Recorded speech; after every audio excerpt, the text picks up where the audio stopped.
Estamos lhe ouvindo. Pesados aqueles irmãos que a doce e bendita paz que se faz nesse ambiente permaneça conosco para sempre. Já estamos iniciando mais uma reunião de estudos, né? E, como de praxe, pedimos sempre a um participante para ler uma mensagem e, respectivamente, fazer a prece. Um outro voluntário se prontifica para fazer a prece. Vamos começar? Alguém? Algum voluntário? Eu vou ler aqui e outro irmão faz a prece, ok?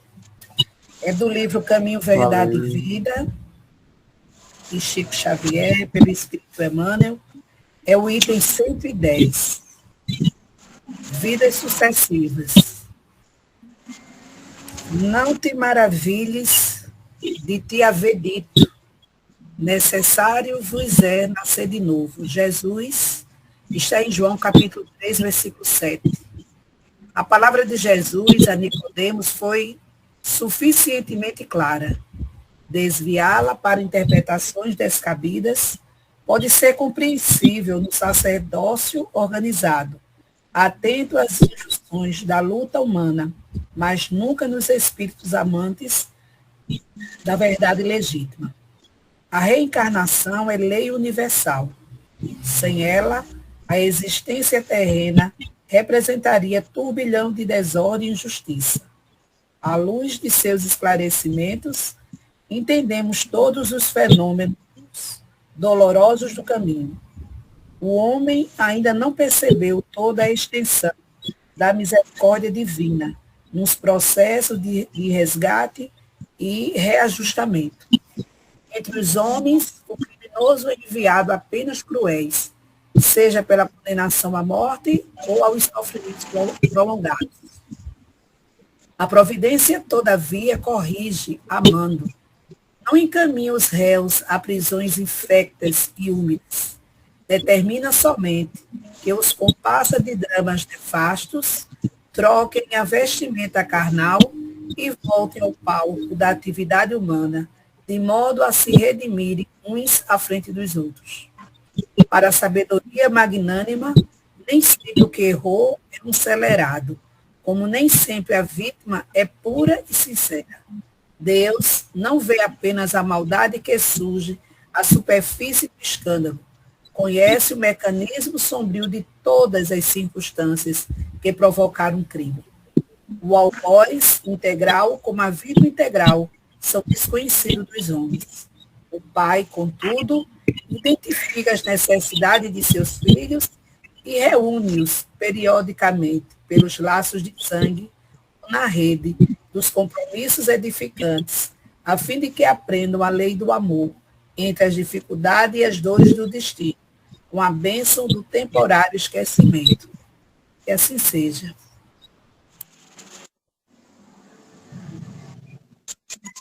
E a prece? Posso fazer a prece. Então vamos pedir ao Pai que está nos céus, que nos oriente, que nos abençoe, que a espiritualidade amiga ampare o nosso irmão hoje no seu estudo, que possamos entender a mensagem que ele vai expor, possamos refletir sobre tudo que aqui vamos ouvir e colocar em prática dentro das nossas possibilidades. Que Jesus nos ampare na semana que se inicia, nos dando força, nos dando discernimento para que a gente possa agir da melhor forma como espíritos imortais que somos, sabendo que as nossas ações refletem no nosso futuro hoje e sempre. Fica conosco, mestre, nos ampare, nos guia, que assim seja. E assim seja. Assim sendo, devolvemos a palavra a Silágio, que vai apresentar ou reapresentar o facilitador. Eu, seu Mário, vou apresentar hoje o nosso amigo Dilton. Fique à vontade. Né? Então, a gente hoje vai estar recebendo o nosso amigo Dilton Mata, lá de Feira de Santana, né? Trabalhador, incansável. E ele vem aí da casa de Emmanuel, né? Emmanuel, e veio hoje, né, conversar um pouco com a gente, fazer a gente refletir sobre o terceiro capítulo do livro Pontos e Contos. Ele vai hoje falar sobre as portas celestes. Então, meu amigo, seja bem-vindo, que Jesus te ampare, te abençoe, o tempo é seu.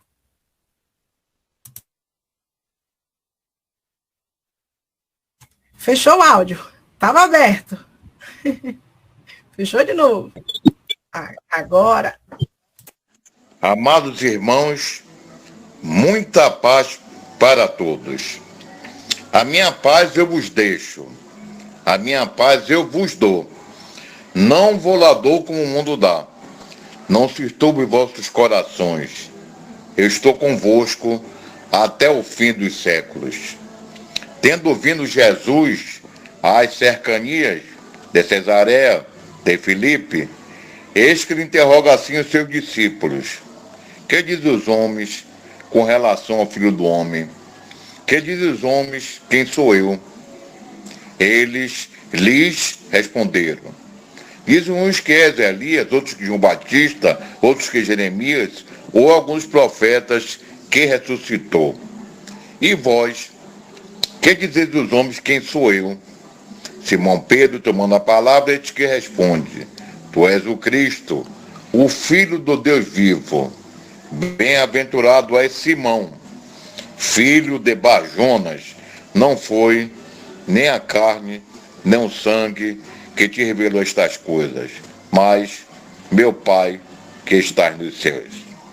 E aqui estamos, né, alegres, satisfeitos por conhecer mais irmãos, não é? Porque nós espíritas devemos nos amar. E Kardec deu 2 mandamentos. Espírita, amai-vos, eis o primeiro ensinamento. Instruí-vos, eis o segundo. Só fazendo uma retificação, eu sou de Salvador, né? Terra de Irmã Dulce, a nossa grande Santa da Bahia, né? Da casa de Emanuel.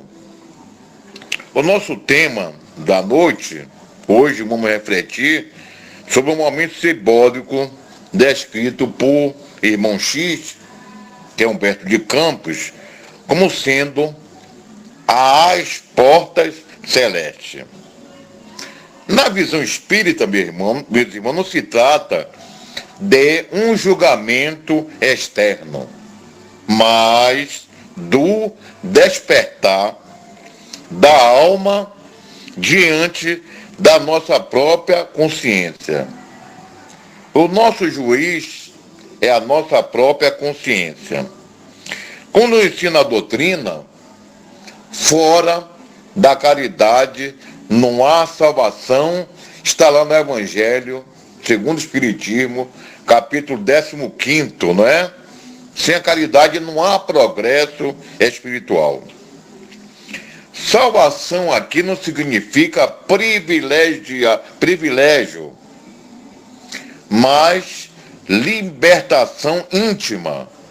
A nossa proposta da doutrina espírita é cada um fazer a sua reforma moral. Vamos para o tópico 2. A consciência como tribunal. Como eu disse, o nosso juiz é a nossa própria consciência. Nos contos espirituais, muitos personagens chegam ao plano espiritual acreditando-se corretos, né? Quando chegamos no mundo espiritual, todos nós vamos retornar ao mundo espiritual, que é a verdadeira vida, a vida normal do espírito. Nascer, crescer, morrer, reviver ainda, tal a lei. A vida não começa no berço e não termina no túmulo. O materialismo científico diz que o homem é matéria, nada mais do que matéria, e morreu tudo, se acabou. Mas vem a doutrina científica, filosófica de cunho religioso, em 18 de abril de 1857, com o Livro dos Espíritos, quem matou a morte? matando a morte, mostrando-nos a vida. E o homem é uma tríade, é espírito, perispírito e corpo. O espírito é a centelha divina. Também poderia dizer que o espírito é a criação de Deus, né? O ser inteligente da criação. O perispírito, ou corpo bioplasmático, é aquele envoltório que faz ligação com o corpo. O corpo é o objeto através do qual o espírito usa para entrar em relação com o mundo corporal. Morrendo o corpo, fica o espírito. E quando desencarnamos, voltamos ao mundo espiritual, tal homem, tal espírito. Se formos mal aqui na Terra, vamos ter problemas no mundo espiritual. Se formos bons aqui na Terra, ou planetas similares, teremos o mérito de continuar a trabalhar no mundo espiritual. Mas aqui na Terra, nós que somos espíritas devemos tomar muito cuidado. Pensar que já estamos evoluídos. Contar-vos um caso simples, um palestrante espírita, muito inteligente, né? Ele fazia as palestras dele em várias e várias instituições espíritas e usava o pronome vocês, não é? Não usava o pronome nós. Ele dizia, vocês são orgulhosos, vocês são vaidosos, vocês são egoístas. Então, jogava para a plateia as iniquidades que o povo tinha e se isentava. Algumas pessoas da plateia adoravam a palestra dele, outros saíam aborrecidos, porque ele delatava defeitos que todos nós realmente temos. Ele julgava. Jesus, com aquela mulher, ele não julgou, né? Escreveu na areia todas as iniquidades que nós temos. E disse, mulher, cadê teus acusadores? Foram-se, Senhor, foram-se. Eu também não te condenarei, porém diz, não peques mais.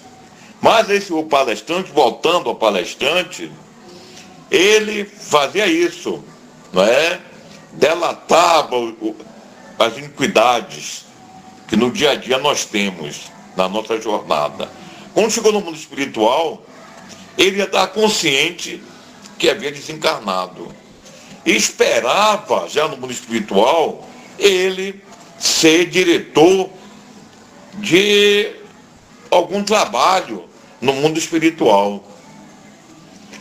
Ele foi recebido pelo diretor e foi entrevistá-lo. Ele foi logo dizendo orgulhosamente, olha, eu fiz mais de 2.000 palestras, eu fiz a caridade, eu dei pão aos pobres. Ele disse, sim, está aqui anotado, tudo que você fez está aí, está anotado. Porém, tudo que você fazia era com orgulho, com vaidade. Então você não vai ter direito a dirigir coisíssima nenhuma aqui. Você vai reencarnar, e vai reencarnar surdo e mudo. E vai ensinar a doutrina espírita aos surdos e mudos. Muitos de nós pensamos que já estamos evoluídos. Olha lá a rainha de França, ao chegar no mundo espiritual, os seus súditos estavam como superiores a ela em moral. Não é isso? Então, continuando aqui, chegamos no mundo espiritual cheio de justificativas. Eu precisava agir assim, né? Todo mundo faz. Não tive escolha. Olha, falar nisso, os pais. Nós que somos pais. É dizer aquele gibrancale, vossos filhos não são seus filhos. Veio de vós, mas não pertence a vós. Nós temos uma grande responsabilidade com nossos filhos. E nossa obrigação é orientá-los para o progresso material e o progresso espiritual. Casa dos pais, escola dos filhos. Se eu uso bebidas alcoólicas, eu não posso dizer a meu filho que não use. Qual a moral que eu tenho? Acabou-se aquela questão de dizer, faça o que eu mando, não faça o que eu faço. Vamos fazer o certo para ensinar aos nossos filhos e aquilo que depende de nós a verdade, né? Porque o álcool é prejudicial. Mas diante da realidade espiritual, percebendo que a lei divina não avalia aparências, avalia as intenções e consequências, né? O Espiritismo nos ensina que Deus é soberanamente bom e justo. Por isso que está lá no livro do Espírito, primeira pergunta. Que é Deus? O Espírito respondeu, Deus é a inteligência suprema, causa primária de todas as coisas. Aqui na Terra nós dizemos, eu sou um cientista, eu sou advogado, eu sou engenheiro. Isso é para a sua profissão. No mundo espiritual vai ser a pergunta nivelando todo mundo. Que trazes? Que bem tu fizeste e quantas lágrimas tu enxugaste? Também não há condenação externa. Olhe bem, Deus não pune ninguém. As leis de Deus foi dada através de Moisés, né? Aqueles 10 mandamentos. Eu sou o Senhor teu Deus que vos tirei do Egito da casa da servidão. Não terás outro Deus diante de mim. Com aquele primeiro mandamento foi dizer o seguinte, ora, antes você era um politeísta, agora não. Agora estou introduzindo o monoteísmo, a crença de só Deus. Não useis o nome de Deus em vão. Não matarás, não roubarás, não cobiçarás a mulher do seu próximo. E Jesus foi mais além. Quando perguntaram-lhe, mestre, qual é o maior mandamento da lei de Deus? Jesus, o maior pedagogo da humanidade, foi o que ele disse? Amar a Deus sobre todas as coisas. E outro vos dou que é semelhante a este. E ao próximo como a ti mesmo. E que é o nosso próximo? Toda humanidade. O tribunal, a gente não vai para um tribunal como acontece aqui no direito, não é? O tribunal ocorre quando tiramos a vida de alguém, né? Lá não existe um tribunal. É a nossa própria consciência. Existem as leis estas que devem ser obedecidas, né? Por isso que Jesus disse, olha, daqui não saireis enquanto não pagues o último centil. A consciência é o espelho fiel da verdade. Quando nós fazemos alguma coisa errada, não nos vem um remorso? Não é verdade? Caso análogo é quando chegamos no mundo espiritual, vai sendo mostrado como fazer um retrospecto da nossa vida, o que fizemos aqui na Terra, né? Lei de causa e efeito. As forças celestes não encontramos por punição arbitrária. Que a lei de Deus, já falava o grande juiz togado, a lei dos homens, ela é falha. A lei de Deus, ela não é falha. Não existe falha nenhuma. Falou o juiz com muita propriedade. Encontramos na lei de causa e efeito consequências natural das escolhas. Quer ver uma escolha? Olha, eu vou ser um alcoólatra. Vai ter consequências.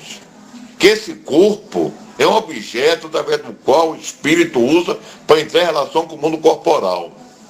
E se eu sou alcoólatra, eu vou ser um suicida indireto, não é? Indireto. E o suicida, quer ser direto ou indireto, existe consequência do mundo espiritual. Na Terra já vamos sofrer as consequências, que é a cirrose, a velhice precoce, problema no pulmão. Então não foi Deus que vai colocar essa doença em nós. Somos nós que buscamos esse sofrimento. E no mundo espiritual, não é? Olha, quem não se lembra de André Luiz? Ele foi o quê? Um suicida indireto. Olha o sofrimento dele lá. Ouvir aqueles... Ele na zona umbralina, ouvindo aquelas vozes, suicida, suicida. Que existe suicídio direto, na qual nós ceifamos a nossa vida, como rapidamente, ou através, se jogando de um precipício, ou ingerindo qualquer líquido letal, né? Então, no mundo espiritual, o que vai acontecer? Nós temos que responder. Por exemplo, se eu tinha que viver 50 anos e com 20 eu pratiquei o suicídio, eu retorno para complementar aquele tempo e volto com uma enfermidade proveniente do abuso que eu fiz, né, aqui na Terra. Encontrei afinidade vibratória. Nós, semelhante atrás de semelhante, não é? Sintonia espiritual. Qual é a nossa sintonia espiritual? Agora no carnaval. Não é? Nós espíritas, já sabemos que no carnaval vem uma avalanche de espíritos inferiores, né? Insuflar, aproveitando de nós, a desordem, os crimes sexuais, não é? Acontece os estupros, os homicídios, os acidentes automobilísticos, né? Então nós não vamos, nós espíritas sabemos o risco que é aquelas vibrações negativas. Olhe bem, se cultivamos egoísmo, atrairemos experiências compatíveis. É como eu disse, semelhante atrai semelhante. Se cultivamos amor, aproximamos-nos da luz, claro. Aqui em Salvador existia um cardeal, dos maiores cardeais que a Bahia já teve, Dom Abelar Brandão Vilela. Ele dizia: só amor constrói, só amor nos eleva aos páramos celestiais. Quem ama atrai para si espíritos bons, né? Quem odeia só atrai espíritos do mesmo quilate que nós, não é isso? A espiritualidade superior não impõe sofrimento nenhum. Se nós sofremos, está lá no Evangelho, existem duas causas. Ou está na vida atual, que não precisa microscópico, e enumera lá quantos pais sofrem por não ter se preocupado em saber orientar os seus filhos, quantas uniões infelizes porque não teve a química do amor, não é? Quantas enfermidades poderíamos evitar, mas nós dizemos sempre assim: deixa a vida me levar. Quando eu morrer, me enterre na lapinha. E começa a viver uma vida dissoluta. Isso é um exemplo lá, está lá aquela parábola do rico e Lázaro, né? O rico se vestia de púrpura e linho finíssimo, se banqueteava esplendidamente, né? De licores e manjares. O pobre Lázaro ia à porta dele, pegar as migalhas que caíam daquela mesa e ninguém lhes dava. Quando ele desencarnou, né, ele foi para onde? Para as zonas umbralinas. E o Lázaro, que sofreu com resignação, com fé e esperança no porvir, foi para ser de Abraão. Ser de Abraão, uma unidade no mundo espiritual de paz e harmonia. Ela apenas respeita a nossa liberdade, espiritualidade, né? Nós temos livre-arbítrio, liberdade de agir, liberdade de pensar, liberdade de querer ou deixar de querer. Por isso que cada pensamento é semente. Penso, logo existo. Se eu penso no bem, eu atraio o bem. Se eu penso no mal, eu vou atrair o quê? O mal. Cada palavra é compromisso. Olha, temos que usar palavras edificantes. Uma boa palavra auxilia sempre. Dá um exemplo. Uma certa feita, estava lá uma obra, construção civil, e o engenheiro da obra falou para o encarregado que era espírita: olha, faz alguma coisa aí para que nós possamos ver a acústica desse salão. Aí o amigo espírita não ia falar bobagem. Falou-se: tenha fé em Jesus. Quando ele disse tenha fé em Jesus, saiu aquele eco e chegou até uma casa abandonada, onde lá estava um homem com um revólver, já se preparando para praticar o suicídio. Quando ele ouviu aquela voz, ele deixou o revólver, jogou o revólver no chão e foi ver de onde saiu aquele eco, aquela voz. E chegou no local e viu o engenheiro encarregado. Aí disse: meu amigo, por que eu vou confiar em Jesus? Eu estou desempregado, eu sou pai de 4 filhos, eu não aguento mais sofrer, eu vou tirar minha vida, e você não fala e confia em Jesus? Aí o espírita encarregado disse: sim, confia em Jesus.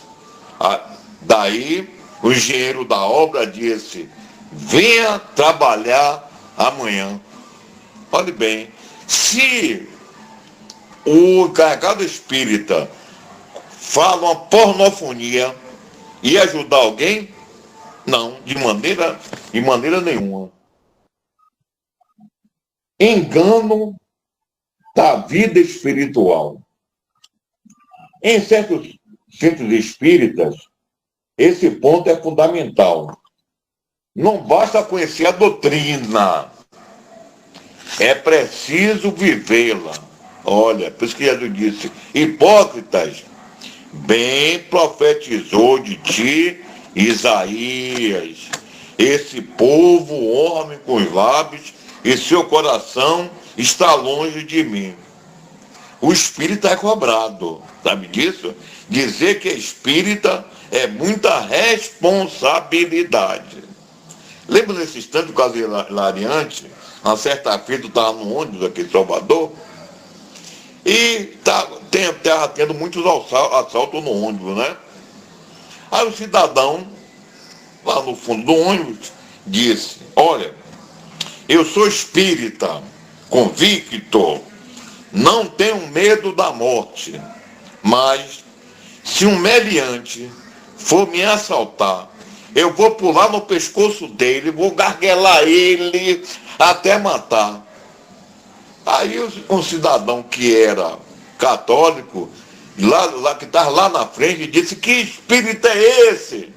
Olha que vergonha que se passou, né?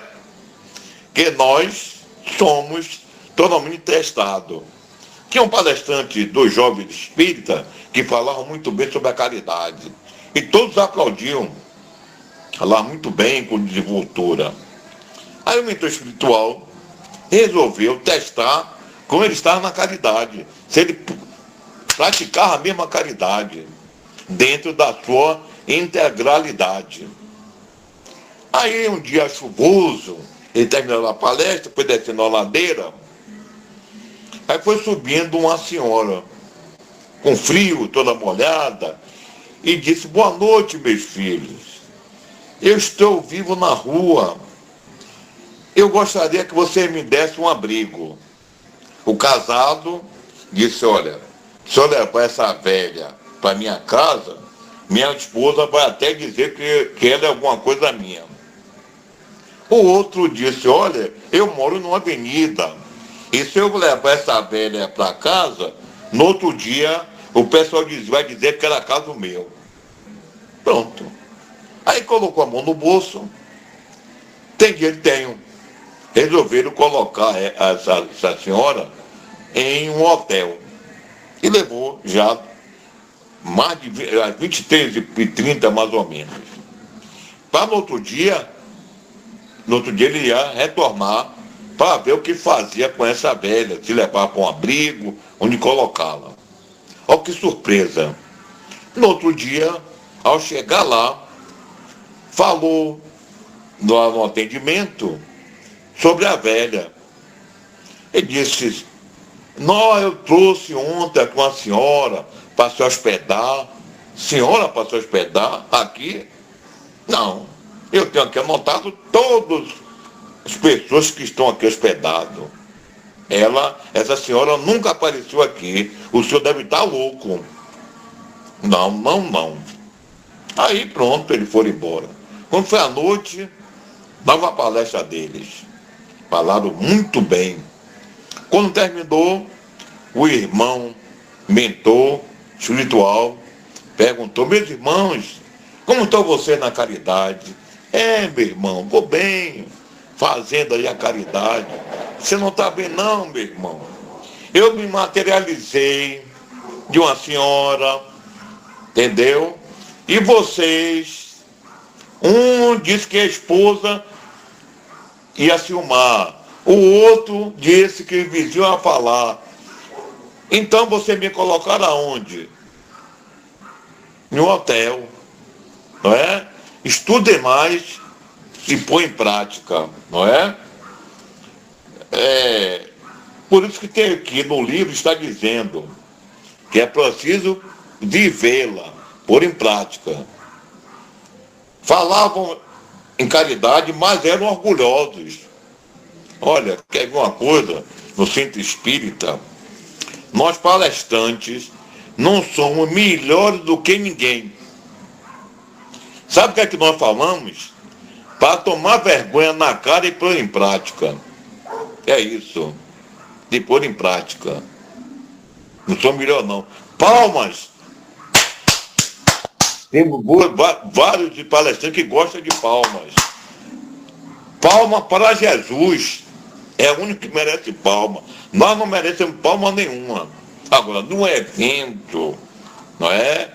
Num evento onde se declama uma poesia, né? No aniversário, isso sim. Mas você faz uma palestra e palmas, de maneira alguma. Pregava humildades, mas exigiu reconhecimento. É humilde ou não é? Humildade era Chico. Eu sou um cisco, sou um sapo. Lembro-me nesse instante que quando o Chico lançou o livro, aí um jovem veio correndo e disse: Chico, bote seu autógrafo aí. Aí Chico escreveu Cisco. Aí o jovem alegre pensou que ele ia falar um bocado de coisa ali. Aí quando olhou, Cisco, aí botou: Chico, você escreveu Cisco, é o que eu sou, diante de Jesus, diante de Deus, não é? Que maravilha, né? Mas nós dissemos: eu sou o melhor palestrante, eu sou o melhor advogado, Eu sou o melhor professor, eu sou o melhor pedreiro dessa região, sou o melhor mecânico, mas sempre existe alguém melhor do que você, né? Não existe o melhor. O bom é. Nem Jesus quis ser bom. Quando o jovem foi até ele, bom mestre, por que me chamas de bom? Bom é o Pai que está nos céus. Pai do que está nos céus este que faz nascer o sol e a chuva, manda a chuva para as pessoas justas e injustas, não é? Esse que é bom. Estudam o evangelho, mas não praticam. O conhecimento sem ter formação íntima torna-se responsabilidade maior. Quanto mais sabemos, mais somos chamados a exemplificar, né? O céu como estado de consciência. Céu e inferno não é um lugar circunscrito. Céu e inferno está dentro da nossa consciência. Que Deus é esse que a pegar, não é? Colocar um inferno, criar inferno, para colocar seu filho ali eternamente. Por isso que o juiz falou, a lei dos homens é imperfeita, a lei de Deus é justa, não é? Por exemplo, eu digo sempre que falo palestra, os homens parecem que é superior a Deus. Porque na lei dos homens, existem 3 tipos de pena a cumprir. Regime fechado, regime semiaberto e regime aberto. O cumprimento da pena. Uma pessoa só pode ser apenado até 40 anos, antes era 30.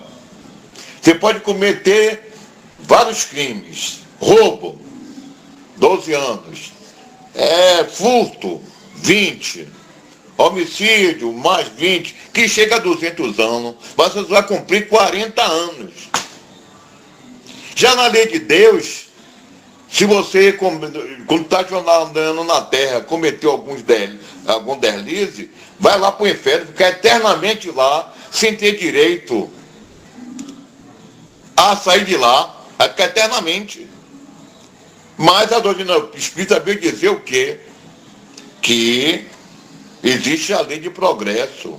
Deus não vai deixar ninguém lá eternamente, não, ele vai dar oportunidade. Nero teve a oportunidade dele. Nabucodonosor e vários aí que trouxeram problemas para a humanidade, não é? Então, realmente, não existe esse lugar circunscrito, porque a doutrina espírita trabalha com a ciência. A geologia, que estuda a formação da Terra, não encontrou esse dito inferno propalado pelas religiões. Perdoamos antes de sermos pedidos. Ajudamos sem divulgação, trabalhando bem mesmo sem aplauso, né? A gente às vezes quer que seja reconhecido os nossos trabalhos. Irmã Dulce foi um exemplo, né? Construiu um hospital que é exemplo para vários e vários hospitais públicos do nosso Brasil varonil. E o inferno começa quando? Se eu faço bem ao meu próximo, eu estou no céu. O céu da nossa consciência. Não é? Se perdoamos ao nosso semelhante, que o perdão foi perguntado ao mês. Quantas vezes deveria eu perdoar meu irmão? O Pedro perguntou. Será até 7 vezes? Não, eu não vou dizer que perdoa até 7 vezes, mas 70 vezes 7 que é igual a 490. Pedro, o perdão é proporcional à gravidade do ato praticado. Pedro, perdoe sempre, infinitas vezes, cada falta que nós cometemos, que o próximo cometer contra nós. O inferno começa quando? Guardamos ressentimento. Nós temos aquele rancor. Eu jamais lhe perdoarei. Eu te odeio. Está no inferno da própria consciência. Alimentamos o orgulho, né? O orgulho do saber, né? Sócrates, o maior filósofo, só sei que nada sei, né? Nós justificamos nossos erros. Errou, tem nada justificativa, tem que consertar. Após a desencarnação, apenas continuamos sendo quem somos, né? Tal homem, tal espírito. Não há milagres de transformação instantânea. Há continuidade da vida. Olha, nós levamos aqui na Terra uma vida das ilicitudes. Matamos, roubamos, furtamos, praticamos estupro. E se nós formos entrar na doutrina espírita, a doutrina espírita vai dizer que está salvo. Olhe bem, se eu tiro a vida no semelhante, que é a vida no Código Penal e Código de Processo Penal e na Constituição, artigo 5º caput, a vida é um bem jurídico disponível. Como é que eu mato tiro a vida do semelhante de um pai de família? Essa viúva chorou lágrimas de sangue, deixou filhos necessitados, que ele era a comeira da casa. Aí eu entro na doutrina espírita ou outra religião e diz, Deus já lhe perdoou, eu estou no céu. Subindo para o céu eu vou. Tristeza já não vão comigo, porque Jesus já me alegrou. Joguei a tristeza fora e com Jesus para o céu eu vou. Céu da boca que vai. Quando você tirou a vida do semelhante, lá no mundo espiritual, se ele não for um espírito superior, ele vai estar lá lhe esperando, não é? Para se vingar. É por isso que existe o quê? A obsessão de desencarnado para desencarnado. Uma mulher fez não sei quantos abortos. E no mundo espiritual, comandava uma briga de espíritos inferiores, Dr. Teófrasto. E ele era como se fosse um juiz nessa região umbralina. Aí, essa moça com 35 anos, está desencarnando. Aí, um daqueles que fazia parte daquela horda de espíritos inferiores, foi e falou com o Dr. Teófrasto. Dr. Teófrasto, olha, está chegando aí aquela que seria minha mãe. 3 vezes eu quis, ela ia reencarnar.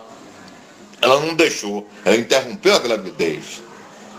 Ela foi atraída logo para aquele local. Nós fomos atraídos para o local onde vibramos.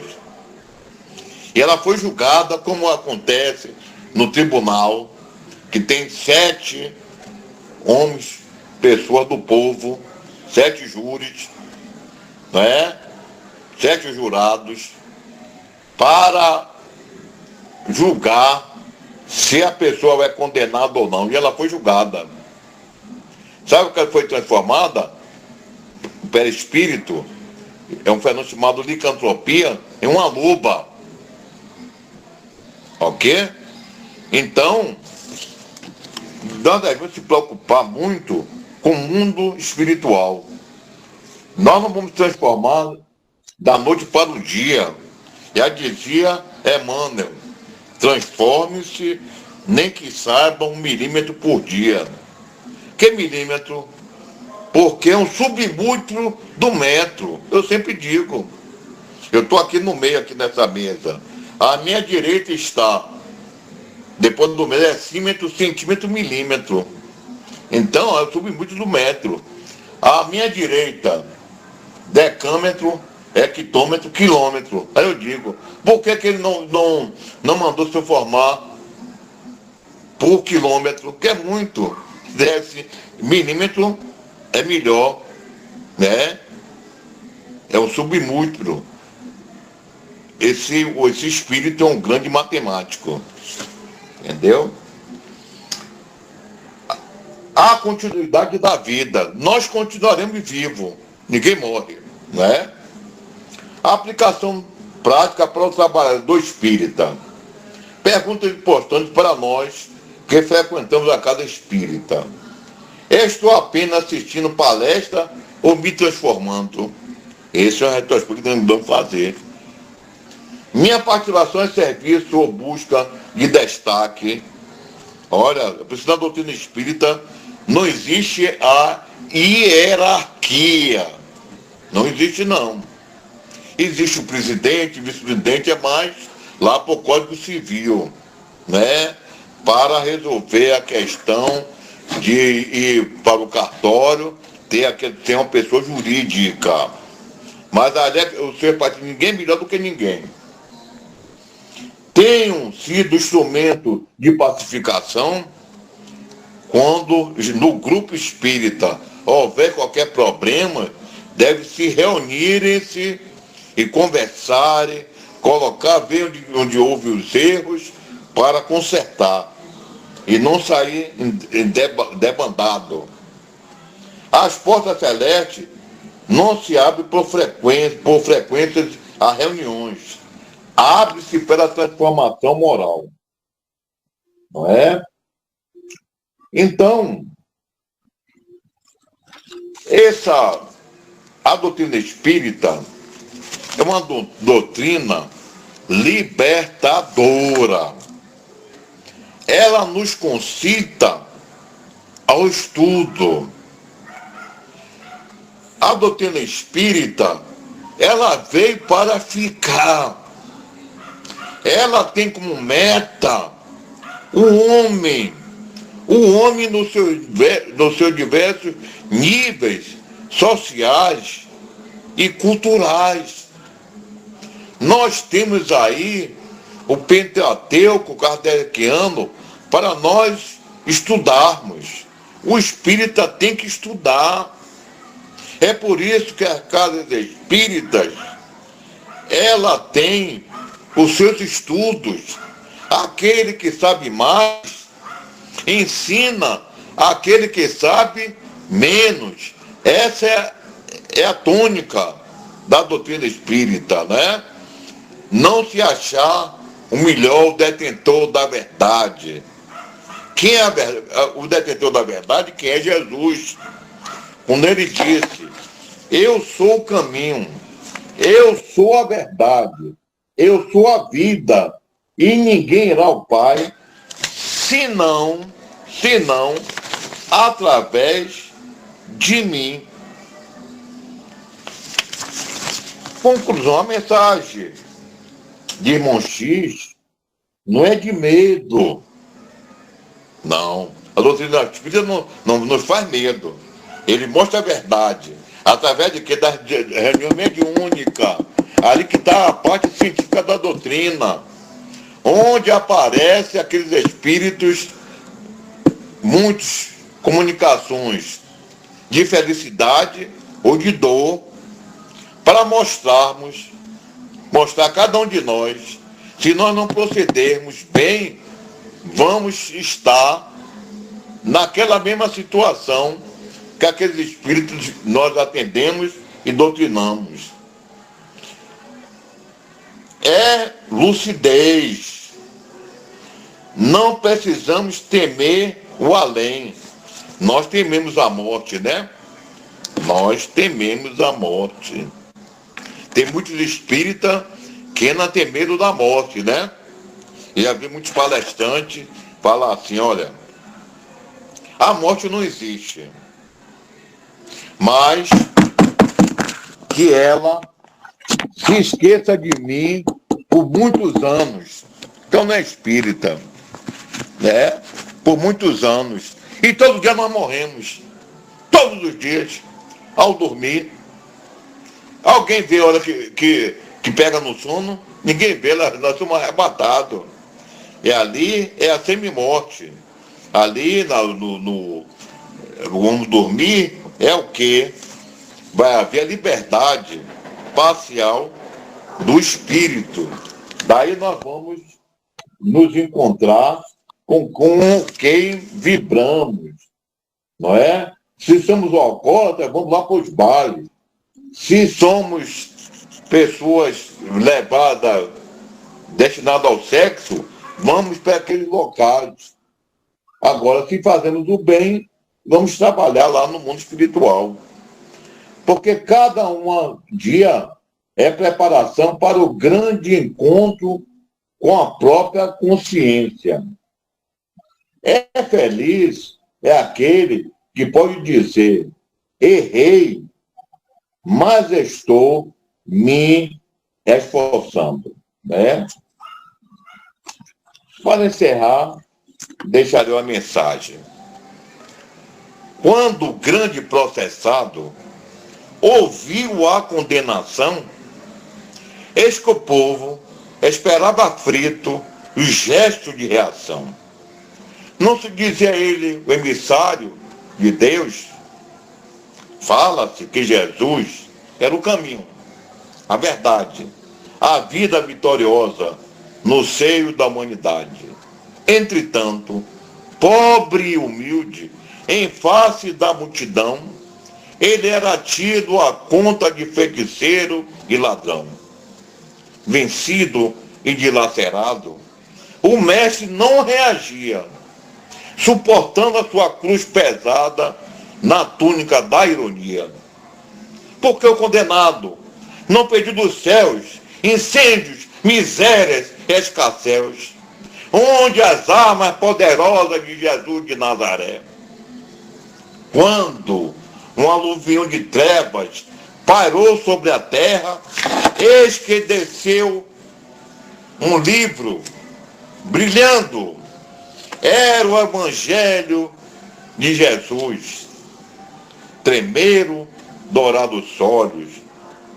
Arcanjos vinham dos astros. Em cântico de louvor. Ao invés da miséria, o livro pedia à terra bondade, perdão e amor. Começou novo reino, horizontes infinitos, descerraram-se aos aflitos, perdidos nos escasséus, aos fracos e debitosos, aos tristes e deserdados, contemplaram novos mundos, novos céus. Desde então, a humanidade cresce e porfia à luz do Evangelho. Que Jesus nos abençoe agora e sempre. Muita paz para todos.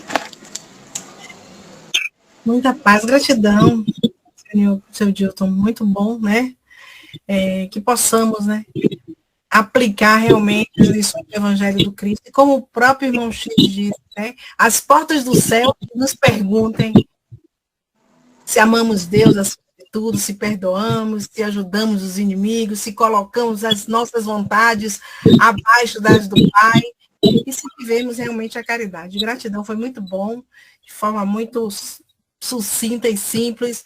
Gostei, assim, muito tiro ao alvo. Eu gosto quando vão, assim, diretamente ao ponto. Gratidão, mais uma vez. Alguém quer falar alguma coisa? Para qualquer época, estou à disposição, viu? Nós agradecemos e vamos chamar de novo. Alguém quer falar alguma coisa? Tem alguns minutinhos. Alberto. Rapidinho. Boa noite, pessoal. Boa noite, Dilton. Obrigado, meu amigo, pelas reflexões. Agora, uma das coisas que me tocou muito foi quando você tratou dos aplausos, né? E os aplausos para a espiritualidade, para Jesus, e precisamos muito tratar dessa questão da vaidade, né? Como é que você vê isso no movimento espírita? A vaidade, olhe bem, eu sempre combato isso, né? Por exemplo, eu tenho duas formações. Eu sou professor de matemática, mestre, sou advogado, com tempo para pós-graduações. E uma certa feita, eu fui fazer um seminário e colocaram lá os meus cursos. Faltando 72 horas, estava lá o Foden. Dr. Dilton Mata Souza, professor, mandei tirar. Senão não faço seminário. Que ia falar sobre o alcoolismo, a sua parte sociológica do alcoolismo, não é? E o que é que acontece nos centros espíritas, né? Principalmente nos seminários, você vê, para formar uma mesa espírita, você chamar cada irmão, você vai ver os cursos, todo que ele tem. Isso está o quê? Insuflando a vaidade, não é? Nós não podemos ser vaidoso. O médium vaidoso, eu recebo o mentor da casa. Não, de hipótese alguma, ok? A vaidade é prejudicial e precisamos acabar com isso, né? Precisamos. Está respondido? Está respondido. E o foco principal do movimento espírita é a gente tratar dessas questões pessoais nossas, espirituais e às vezes não profissionais, né? Não misturar esse viés. Uma coisa é do ego, que o personagem, né, precisa. Outra coisa é do self, é do espírito imortal. Então ele tem que separar aquilo que é da espiritualidade e do que é da materialidade para não misturar os papéis, né? Então eu concordo também com esse ponto de vista, né? A gente precisa tratar muito essas questões no movimento espírita com cuidado, com muita leveza, né? Quer outra religião? Eu dou um exemplo. Aqui na calçada eu fui colega do Padre Pedro, colega de faculdade. Padre Pedro era mestre em direito de família, mestre em ciências criminais, Padre Pedro. Eu tenho um amigo que é pós-doutorado em sociologia, Pastor Lázaro. Pastor Lázaro. Agora você vê no movimento espírita, doutor fulano de tal. Há o que? Uma barreira entre os frequentadores e aquele ali, doutor fulano de tal. Tem o centro espírita que eu falo aqui, primeiro sábado do mês, que estava fazendo isso comigo. Agora vai falar o doutor Dilton. Eu não gostei. Eu tomei a palavra, me levantei e disse não, eu sou irmão. Diolindo Amorim, é um exemplo, Diolindo Amorim, dos maiores expositores do Brasil, presidente do Estudo Espírita Brasileiro, veio falar aqui em Salvador, nos anos 70, né? Aí o coronel, lá no quartel da polícia, aí antes de se apresentar, pequenininho, ele. Agora vai falar o jornalista, o presidente não sei da onde. Sabe o que ele fez? Ele entrou debaixo da mesa. O salão estava cheio. Esse homem levou 20 minutos para falar todos, até dos livros que ele lançou. Quando terminou, procurou Diolindo. Aí Diolindo levantou. Aí disse, meus irmãos, eu estava debaixo da mesa, coloquei meus 2 mãos no ouvido para não escutar as besteiras que esse irmão estava falando. Tá vendo? Não quis ser, é melhor. Todos nós somos iguais, né? Todos nós somos iguais. Perante Deus, ninguém... É a rainha de França, mas não acontece aquilo, né? Às vezes pensa que alguém que é um grande, às vezes um grande palestrante, chega no mundo espiritual, não está na mesma condição que aquele outro frequentador está. Que o frequentador pôs em prática, né? E ele não pôs. Tem que tomar muito cuidado com isso, com vaidade. Verdade. Gratidão mais uma vez. Alguém mais, gente? Só agradecer. Foi muito bom. Como você já disse aí, né? Foi redundante aí. E foi sucinto, claro, objetivo. Agradecer que outras oportunidades, senhor Dilton, possa estar conosco, né? Tá certo. Então, queria saber se o Mário está aí? Tá, mas saiu. Então sai debaixo da mesa, seu Mário. Elvira, Oi, disse. deixa eu fazer uma pergunta para Dilton. Sim. É assim, eu já tive o sonho, o mesmo sonho 3 vezes. Eu, particularmente, eu acho que é um pesadelo. E o sonho é assim: eu sou tudo que eu não quero ser, assim, nessa reencarnação. Não bebo, não fumo por não gostar mesmo, não deixei, não tinha visto. Mas, assim, no sonho, eu me vejo uma pessoa debochada, que fala palavrão, uma pessoa que bebe, que fuma. Hoje mesmo eu acordei, quando eu sentei, eu falei: Senhor, será que eu sou aquela pessoa? Eu tive um pesadelo, porque aquela pessoa que eu acho que eu já sonhei 3 vezes, eu tive um pesadelo, é tudo que eu odeio nessa vida, tudo. Aí eu pergunto para você: é possível uma pessoa encarnada, e assim, começando num espiritismo, que nem é o meu caso, sonhar, se ver em outra reencarnação, uma pessoa completamente diferente do que eu sou hoje e tudo que eu odeio hoje? É possível uma coisa dessa? Minha irmã, é possível, porque exige o sonho material, o sonho espiritual, né? Muitas vezes no sonho vai retratar encarnações que a senhora teve no passado. Mas com isso, só tem que fazer o quê? Orar, né? Antes de dormir, para que não suceda sempre esses sonhos, né? Nos quais ela teve aquela vida, né? Que todos nós tivemos. Quem nunca bebeu? Eu também nunca bebi, nunca fumei. Mas será que por quê? No passado, naturalmente, os espíritos dizem, já usou bebidas alcoólicas. E nessa encarnação veio com uma missão, uma tarefa, de não beber mais. Entendeu? Não fumar mais. Só tem que orar muito. É assim, Dilton, assim, eu particularmente, eu me policio, sim, não gosto de palavrão, não gosto de grito, não gosto de escândalo, sabe, assim, de coisas assim, que foge, que nem tem pessoas que são, mas eu acho horrível e não quero ser essa pessoa. Aí eu me vejo num sonho, tudo que eu odeio, né? Aí talvez seja falta de oração mesmo, porque hoje eu estava conversando com uma colega, ela falou assim: você está orando? Aí eu falei assim, acho que eu não estou orando o suficiente, né? Mas aí eu fiquei pensando: Senhor, agora mesmo você estava fazendo a fala, eu estava pensando: Senhor, não quero mais.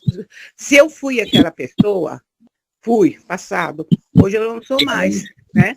Então já é um grande passo, né? Porque, assim, de ver uma pessoa que lastimável, vamos dizer assim, e hoje sou diferente. Então, eu fiquei pensando, acho que é falta de oração, realmente, acho que eu estou precisando orar mais. E é isso, gente. Orar e vigiar, né? Orar e vigiar. Agora orar mais. Então, chegamos no nosso horário, né? Queremos agradecer mais uma vez, Dilton, a todos que estavam aqui hoje, né? Que possamos estar aqui na próxima semana, 4º capítulo. E, seu Mário, quer falar alguma coisa? Não, eu quero somente dizer que eu gostei muito, sabe? Porque se Sinai me conhece e sabe que algumas preleções que eu faço, eu completo muito com historietas. E ele contou assim, algumas, né, do Homem da Fé, né, do Revólver. Algumas que ele contou eu já tinha lido em livros, e até mesmo não sei se é poema, do Evangelho. Eu tinha ele no livro de Chico Xavier, mas já faz uns tempo que eu procuro e não encontro. Eu acho essa mensagem muito linda do Evangelho. Aí fizemos até na federação uma apresentação, sabe? Com as cordas, descendo o livro do Evangelho e a pessoa recitando. Eu achei muito linda. Eu queria saber como é que eu faço para... Qual é o livro que tem essa mensagem? Está sabendo qual é, né? Do Evangelho? Essa poesia. Essa poesia eu já conheço há 50 anos, né? Eu não me lembro onde foi, meu irmão. A capa já voou. O poema da gratidão, que nosso irmão Divaldo Franco, com maestria, né, eu declamo sempre, eu sei que é no livro Viagens, que tem ele. Eu só declamo de uma vez, de uma única maneira, aquilo que eu decorei. E Divaldo, ele trocava. Ele tinha Joana de Ângeli, né, para fazer aquilo ali. Esse livro eu nem me lembro qual foi, viu? Esse que eu declamei aí, viu? Mas que eu descobri, eu passo para o nosso irmão Alberto. Ok, tá ok. Mas o senhor, assim, entendeu também. Eu, na maioria das vezes, eu fazia também, de volta, poema de gratidão, fazia sempre, sabe? Não só esse, mas o outro que tem, acho que é Novo Amanhecer, que tem até uma música. Aí eu queria, mas toda vez que eu ia ler, eu lia, tinha diferença. Eu digo, acho que eu não vou decorar nunca, porque ele coloca, faz as colocações. Eu não sei se é a estratégia dele já, não sei. Mas foi jóia, foi muito bom, viu? Deus Essa abençoe. semana é Kelni que pronuncia ou é Kelni? Kelni. Kelni. Pronto, Kelni é que vai estar conosco próximo domingo. Seu Mário, conclua aí, por favor. Vamos agradecer, né, Sunaide, com a prece que eu gostaria que alguém fizesse.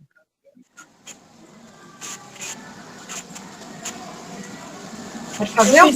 Eu pensei que o senhor ia declamar. Eu também. Era mesmo. Queria ouvir também, viu? O senhor declamar. Outra hora. Declame aí, seu Mário. O senhor tem, o senhor Não, sabe. não. Hoje não, né? Fofinha. Hoje seu Mário, ele está... Alberto, pode fazer a prece para a gente? Podemos. Obrigada.